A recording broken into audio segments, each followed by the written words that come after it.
네, 안녕하세요. 송노무사의 인생직업TV입니다. 노무사 시장, 너무 밝은 면만 말씀드린 것 같고요. 오늘은 두 가지로 나눠봤어요. 첫 번째, 노무사 시장에서 가장 암울한 점, 그리고 잘 못하는 노무사들은 뭐가 다를까? 세 가지 정도 뽑아봤습니다. 제가 생각한 노무사는 일단 개업을 한 사람이고요. 개업을 했는데 연봉이 1,800만 원, 그러니까 월로 치면 150만 원 정도 되는 노무사를 기준으로 봤어요. 대표가 월 150만 원 번다는 것은 최저임금 미달이죠. 그런 노무법인 상당하게 많습니다. 그래서 제가 오늘은 어떻게 하면 그렇게 최악의 노무사가 될 수 있는가를 말씀드리면서 여러분들께서는 훨씬 더 유능한 노무사가 되길 바라겠습니다. 시작하기 앞서서 코로나 바이러스 조심하시고요. 여러분들 최근에 재택근무 하시는 분들 는 걸로 알고 있어요. 재택근무하는 시간 꼭 여러분들 공인노무사 준비하시고 자격증 공부하시고 제2의 직업 꿈꿀 수 있는 시간으로 활용하시면 좋겠습니다. 결국에 여러분들 회사 여러분들 것이 아니잖아요. 여러분들의 시간 자원 잘 활용하셔서 여러분들의 비전을 좀 만드는 시간 되셨으면 좋겠습니다. 꼭 건강관리 유의하시기 바라고요. 실패라는 것은 어느 곳이나 비슷한 것 같아요. 비단 노무사에 해당되는 것 뿐만이 아니고 여러분들이 무언가를 함에 있어서 시장 상황을 보고 또 여러분들이 그 시장에서 더 잘하기 위해서는 어떠한 점들을 갖춰야 되는지를 보시는 그 반전의 영상이 될 수도 있을 것 같습니다. 먼저 노무사 시장에 대해서 보자면 크게 두 가지로 좀 분류해봤어요. 첫 번째는 집단관계, 집단노사관계 관련, 두 번째는 근로기준법을 필두로 한 개인 노사관계에 대해서 생각해봤습니다. 먼저 집단과 관련해서는 노동조합을 뺄 수가 없겠죠. 근데 우리나라에서 노무사 과연 얼마나 쓸모가 있을까요? 우리나라의 노조 결성률은 몇 프로 정도가 될까요? 근로자 10명 중에 1명만 가입되어 있다고 합니다. 11% 정도가 최근에 통계 자료인데요. 그 말은 즉슨 여러분들 우리나라에 수많은 근로자가 있을 건데 10명 중에 1명을 위해서 여러분들 노무사가 필요한 거예요. 그러면 그 자체만으로 우리나라에서 이 노동조합과 관련한 일을 하는 노무사는 수요가 많이 있을까요? 그렇지 않습니다. 그리고 노동조합의 형태를 보면 보통 50% 이상이 대기업의 노조로 구성되어 있어요. 100명 이하의 사업장 그리고 30명 미만의 사업장은 그 결성률이 5%도 안 됩니다. 그러니까 여러분들께서 집단관계, 집단노사관계를 중점적으로 다루는 노무사가 되겠다고 하면 되게 바늘구멍을 들어가는 거와 마찬가지예요.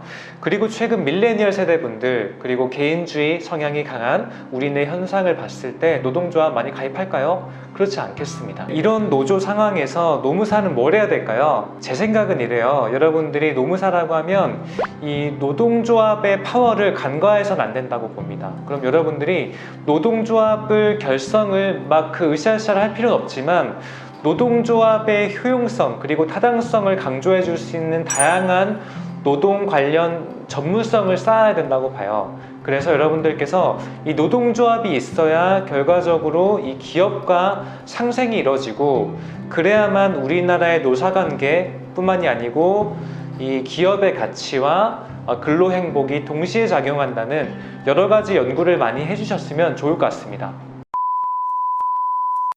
네, 두 번째, 집단이 아닌 개인관계, 개인 근로기준법과 관련한 업무는 무엇이냐라고 보면요. 보통 노무사가 많이 하는 급여 아웃소싱, 자문, 즉 4대 보험과 관련한 아웃소싱의 영역이 있을 것인데요. 이 부분도 사실 한계가 많이 있어요. 최근에는 인사, 고용, 노무에 대한 이슈가 많이 증가됨에 따라서 많은 기업 회사들이 노무 자문을 받으려고 하나 기본적으로 이 4대 업무는 누구랑 경쟁하고 있냐면요. 세무사랑 경쟁하고 있습니다. 저도 처음에 이 법인 그리고 사업자를 냈을 때 누구부터 찾았냐면 제가 노무사라서 그런 게 아니고요. 세무사부터 찾았어요. 왜냐면 당장 세금 신고할 게 엄청 많거든요. 여러분들이 회사를 처음 차리면 먼저 해야 될 것이 직원 관리 또는 직원 채용이 아니고 먼저는 세금부터 낼 줄 알아야 되죠.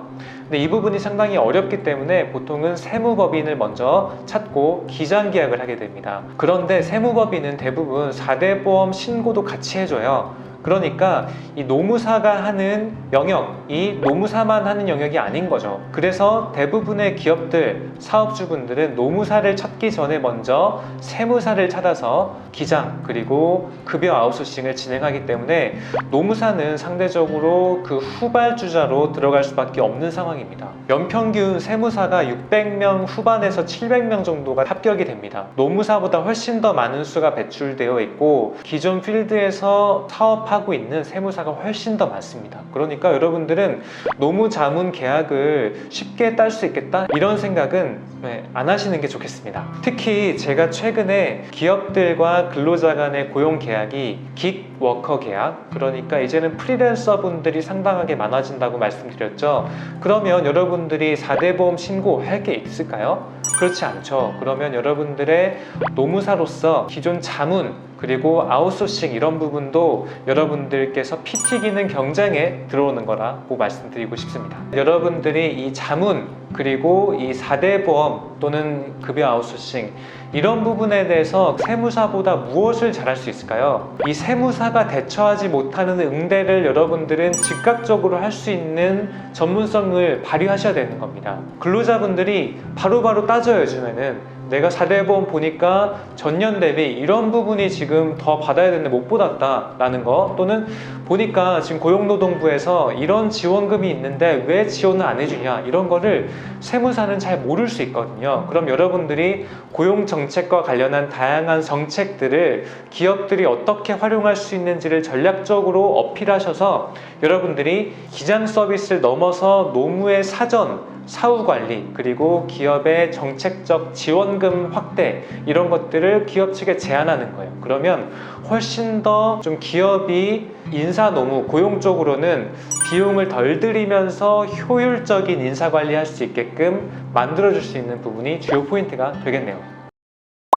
네, 전반적으로 이 집단 관계 그리고 개인의 노동법 관련 두 가지 형태를 봤어요. 어때요? 녹록치만은 않습니다. 물론 여기서도 잘하는 분들은 제가 말씀드린 수억 대 이상의 수입을 가져가기도 하죠. 하지만 대부분 이러한 무한경쟁 시대에서 충분히 최저임금 미만으로 받고 계시는 분들이 많다는 것을 꼭 알아주셨으면 좋겠습니다. 그리고 제가 계속 말씀드린 이 4차 산업혁명과 직업의 변화, 그리고 여러분들께서 이 노무사가 되면 어떠한 점들을 추가적으로 노무 서비스 그리고 노무 컨설팅으로 가져와야 되는지는 이전 영상에 다 말씀드렸어요. 맞죠? 근데 기존 시장 있잖아요. 기존 해고, 체당금 또는 기존 급여 아웃소싱, 노무 자문 이런 것들은 이미 기존의 그 큰 업체들이 다 장악하고 있습니다. 어디나 마찬가지지만 여러분들은 지금 후발주자로서 추가적으로 기존 시장에만 뛰어든다는 것은 여러분들의 임금 수준이 최저임금과 가까울 수 있다는 것을 꼭 염두하시고 여러분들의 추가적인 솔루션, 추가적인 핵심 역량이 여러분들의 노무사업 비즈니스에서 꼭 드러나야 된다는 부분 말씀드리고 싶습니다. 네, 그리고 마지막에 시장 변화인데요. AI의 도입입니다. 최근에 잡업 그리고 돈내나 이런 서비스 들어보셨나요?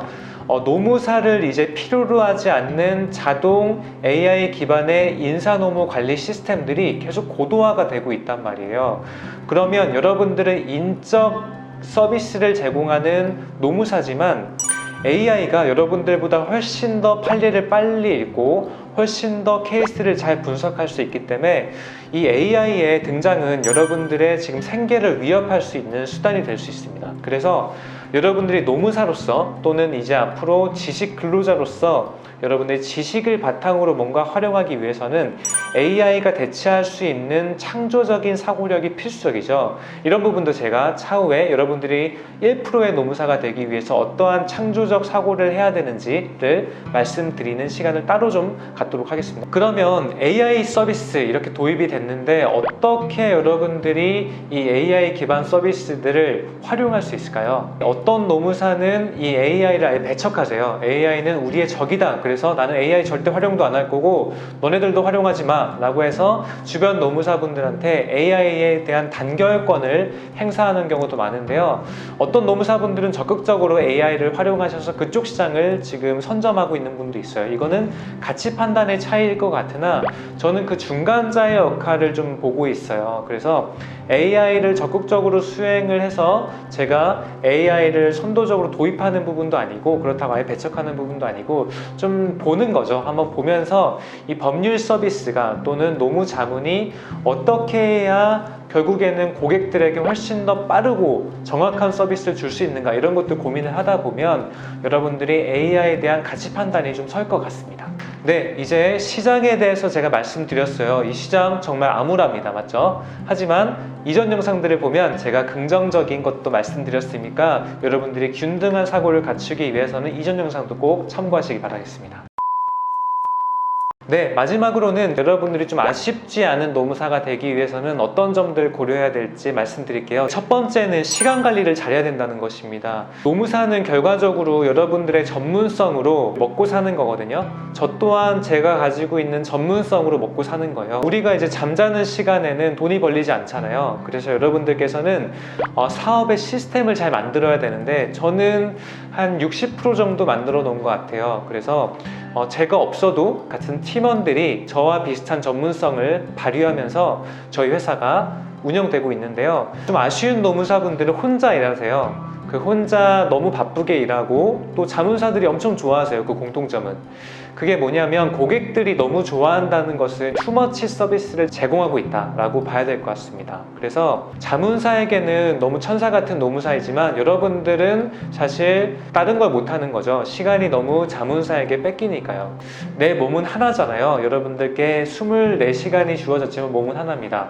이 상황을 인지해서 여러분들이 처음에 노무사가 되기 전에 내가 어떠한 부분이 잘 맞을 것 같은지 나의 성향과 나의 재능 그리고 경험들이 어떤 쪽에 좀 특화된 노무사가 될 수 있는지를 꼭 점검하셔야 돼요. 여러분들이 수험 과정, 공부하는 과정은 폭넓은 노무사가 해야 될 다양한 범위를 다루고 있지만 결국에는 그런 공부하는 와중에도 내가 관심 있는 분야와 먹거리로 할 만한 분야들을 찍어두시고 그쪽에 관련한 트렌드들을 지속적으로 점검하는 것이 여러분들이 이 최악의 경쟁안에서 노무사로서 상위 1%가 될 수 있을 거라고 확신합니다. 네, 이렇게 오늘은 많은 분들께서 노무사 수험생들 그리고 노무사에 대해서 관심이 많으신 분들이세요. 그래서 제가 노무사에 대한 구체적인 비전과 여러분들의 닿을 수 있는 연봉 말씀드렸는데요. 오늘은 여러분들이 안 될 가능성도 고민을 해야 되잖아요. 맞죠? 저도 그렇고 어떤 걸 하던 간에 양 끝단을 봐야 됩니다. 그래서 이 시장에서 못 살아남는 노무사는 어떤 점들을 경계해야 되는지를 시장 상황과 여러분들의 개인 시간 관리 두 가지로 말씀드렸습니다. 앞으로도 여러분들이 직장인 그 이상의 삶을 살 수 있도록 돕는 송노무사가 될 것입니다. 감사합니다.